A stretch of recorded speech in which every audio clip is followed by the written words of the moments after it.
Hello दोस्तों, सभी को नव वर्ष की हार्दिक शुभकामनाओं के साथ मैं स्वागत करता हूं आप सभी का एकलव्य कोचिंग क्लासेस नेटना यूट्यूब चैनल पर। अगर आपने यूट्यूब चैनल को सब्सक्राइब नहीं किया तो जरूर करें, लाइक करें और शेयर करें। और हम उम्मीद करते हैं और ये प्रार्थना भी करते हैं कि 2024 के अंदर आपको सरकारी जॉब मिले। जैसा कि हमारे यूट्यूब चैनल पर भारत के जीके की, राजस्थान जीके की व अन्य सभी विषयों की कक्षाएं वो समय पर लग रही है। तो आज हम पढ़ने जा रहे हैं भारत का इतिहास। उसके अंदर एक बहुत ही खूबसूरत विषय आता है मुगल साम्राज्य। तो मुगल साम्राज्य की नींव किसने रखी थी, कौन कौन से इसमें शासक हुए थे और कितने क्षेत्र पर, कौन कौन सी क्षेत्रों पर उन्होंने अधिकार किया था, कौन कौन से उन्होंने युद्ध किए थे और क्या खास विशेषताएं थी उन मुगल शासकों के अंदर, तो उनके बारे में हम पढ़ते हैं। तो मुगल साम्राज्य की नींव रखी थी बाबर ने। मुगल साम्राज्य के संस्थापक माने जाते हैं बाबर। बाबर का जन्म हुआ था अन्विज्ञान नामक स्थान पर। अन्विज्ञान जो पड़ता है उज्बेकिस्तान में पड़ता है। अन्विज्ञान नामक स्थान पर इनका जन्म हुआ था वैलेंटाइन डे के दिन 14 फरवरी को 1483 में इनका जन्म हुआ था। 14 फरवरी 1483 को अन्विज्ञान नामक स्थान पर बाबर का जन्म हुआ था। इनके पिता का नाम था उमर शेख मिर्जा। इनके पिता का नाम था उमर शेख मिर्जा और इनकी माता का नाम था कुतलुग निगार खानम।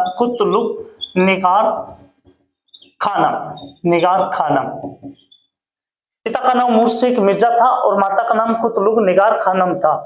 उमर शेख मिर्जा फरगना के शासक थे। फरगना उज्बेकिस्तान का एक रजवाड़ा पड़ता है। फरगना के शासक थे उमर शेख मिर्जा। जब बाबर 11 वर्ष की आयु थे, अल्प आयु के थे, तब उमर शेख मिर्जा की मृत्यु हो गई थी। लेकिन उससे पहले बाबर का पूरा नाम जान लेते हैं हम। बाबर का पूरा नाम था जहीरुद्दीन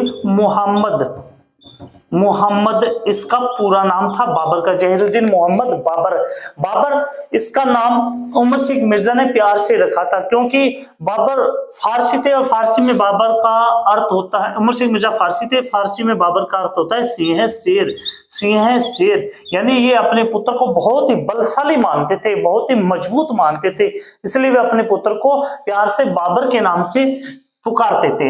इनका पूरा नाम था जहीरुद्दीन मोहम्मद बाबर। जब बाबर 11 वर्ष के थे, मात्र अल्प आयु के थे 11 वर्ष के, तब उमर शेख मिर्जा की मृत्यु हो गई थी। तो बाबर है वो फरगना के शासक बन गए थे, यानी उत्तराधिकारी बाबर ही थे, बाबर शासक बन गए। लेकिन जब बच्चा शासक बनता है तो अन्य की भी नीति बिगड़ जाती है, यानी एक छोटे बच्चों को मार करके या उसे भगा करके कोई भी साम्राज्य कर सकता है। तो ये नीति बिगड़ी थी उमर शेख मिर्जा के भाई की। इनके भाई थे चचा। इनकी नियति बिगड़ गई, क्यों ना कि बाबर को हरा दे या बाबर को भगा दे या मार दे और किस पे अधिकार कर ले, फरगना पर। लेकिन उमर शेख मिर्जा के कुछ विश्वसनीय सेनापति थे। उन सेना के सैनिकों ने बाबर को भगा करके सेफ जगह पर, यानी पहाड़ियों में ले लिया गया, पहाड़ियों में इनको छुपा लिया गया, पहाड़ियों में ले जाया गया। उनके विश्वसनीय सैनिक थे उमर शेख मिर्जा के, और चचा ने किस पर, फरगना पर अधिकार कर लिया। अब कहानी क्या होती है, फरगना के अधिकार के बाद अब बाबर क्या करेगा। बाबर को इतनी सूझबूझ थी कि उसे मानसिक रूप से मजबूत होना है और साथ में शारीरिक रूप से उसको मजबूत होना पड़ेगा। अब बाबर ने अपनी तैयारियां शुरू कर दी, अपनी बॉडी लैंग्वेज को सुधारना शुरू कर दिया। अब बाबर ने घुड़सवारी करना, पहाड़ों पर दौड़ करके चलना, या दो आदमियों को अपने कंधों पर बिठा करके पहाड़ों पर चढ़ाई करना, यानी पूरी तरह से फिजिकली फिट होना था बाबर को। तैराकी करना, इससे काम बाबर ने शुरू कर दिए थे। अपने शरीर को पूर्ण रूप से मजबूत करने लगा था।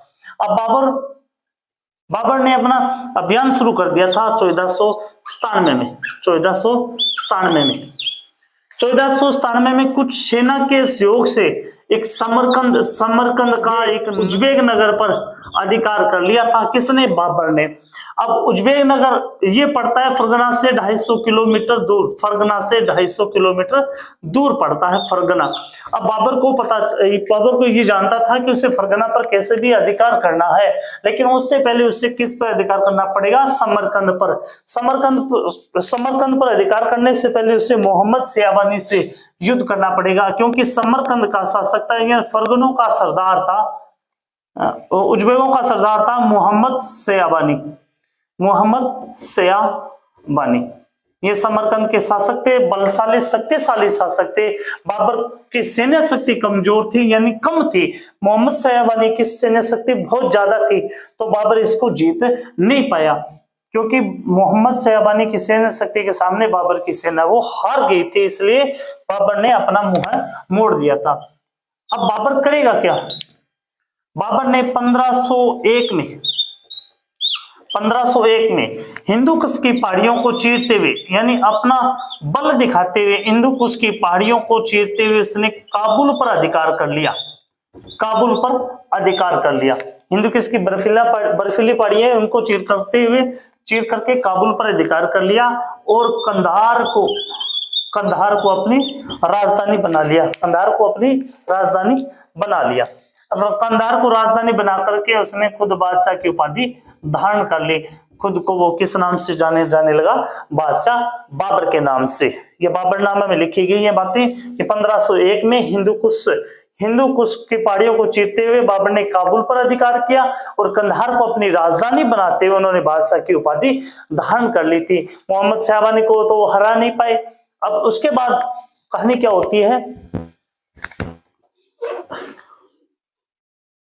उसके बाद हेरात के शासक थे।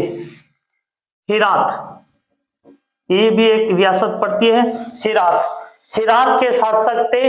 वहां के शासक थे हुसैन बाकर। वहां के शासक थे हुसैन बाकर। तो बाबर ने इसके साथ मित्रता रूपी व्यवहार किया, हुसैन बाकर के साथ मित्रता कर ली, यानी एक प्रकार से दोस्ती कर ली थी। किसके साथ? हुसैन बाकर के साथ। ये हेरात के शासक थे। और दोस्ती क्यों की थी? क्योंकि बाबर हराना चाहता था मोहम्मद सियाबानी को, जबकि हुसैन बाकर एक शक्तिशाली शासक था, उसके पास सैन्य शक्ति थी। तो इसकी मदद से बाबर समरकंद पर अधिकार करना चाहता था, वहां के शासक मोहम्मद सियाबानी को वो हराना चाहता था। लेकिन बाबर की किस्मत खराब थी। 1506 में हुसैन बाकर है वो आकस्मिक इसकी मृत्यु हो गई थी। तो अब बाबर के लिए एक पक्ष तो ये मजबूत हो गया कि हुसैन बाकर की जितनी सैन्य शक्ति थी वो बाबर के खेमे में आ गई, और साथ में बाबर के साथ भी अपनी कुछ सैन्य शक्ति थी। लेकिन उसके साथ ही हुसैन बाकर की मृत्यु के कारण वह मोहम्मद सियाबानी पर आक्रमण नहीं कर पाया, बाबर समरकंद पर अधिकार नहीं कर पाया। लेकिन कुछ समय के बाद 1510 में फारस के एक शासक थे इस्माइल।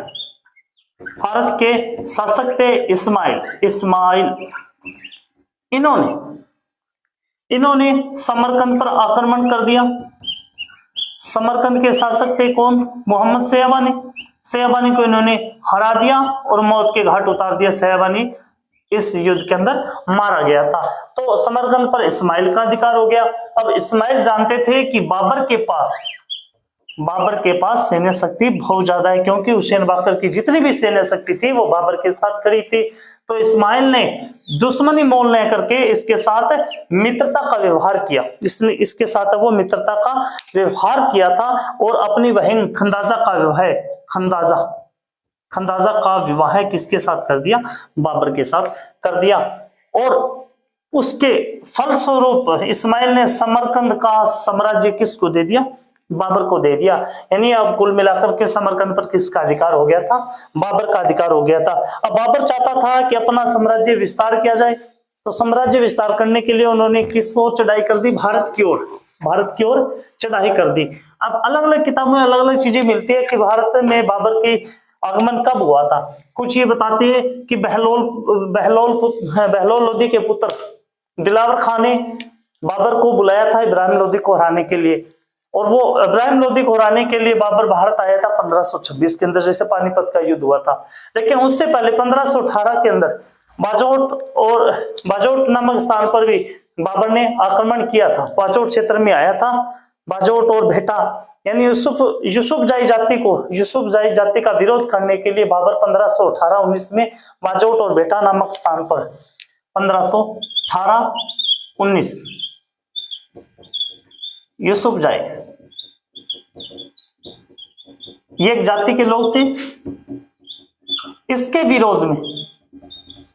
विरोध में इनको हराने के लिए बाबर भारत आया था। और पंजाब में आते हैं क्षेत्र बाजोट और बेटा इन दोनों क्षेत्रों पर बाबर ने अधिकार कर लिया था। इसके साथ साथ ही सियालकोट और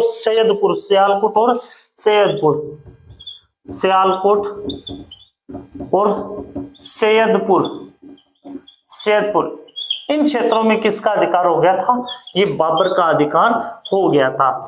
यानी एक बार तो हुआ क्या, 1518-19 में बाजोट और बेटा पर बाबर ने अधिकार कर लिया, लेकिन कुछ कारणों के कारण वो वापस अपने क्षेत्र में चला गया।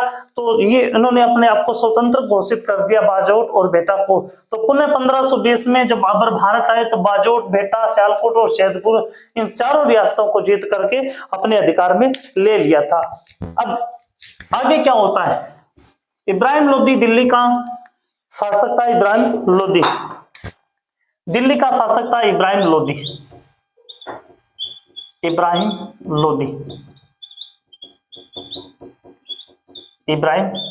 लोदी। अब इन्होंने अपना गवर्नर नियुक्त कर रखा था लाहौर के अंदर बहलोल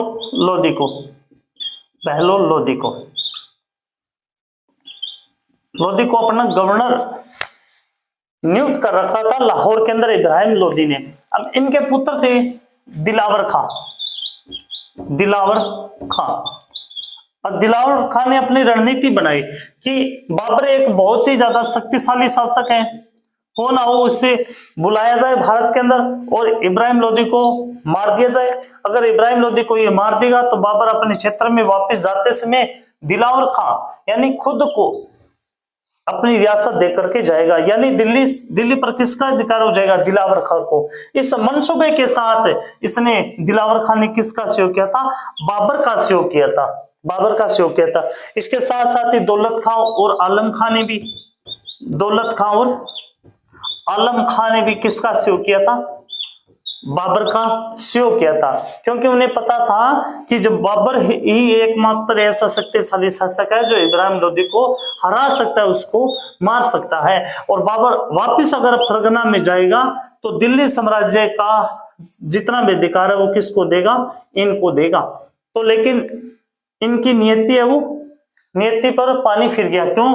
क्योंकि बाबर ने 1526 में इब्राहिम लोदी को हराकर किस पर शासन कर लिया? पूरे भारत पर, दिल्ली पर अधिकार कर लिया। इस प्रकार से 1526 में भी पूर्ण रूप से बाबर ने वो भारत में प्रवेश कर लिया था। वीडियो को लाइक जरूर करें, शेयर करें और अगले भाग में हम बताएं कि कौन कौन से आक्रमण बाबर ने भारत के अंदर किन किन राजाओं के साथ किया था। धन्यवाद।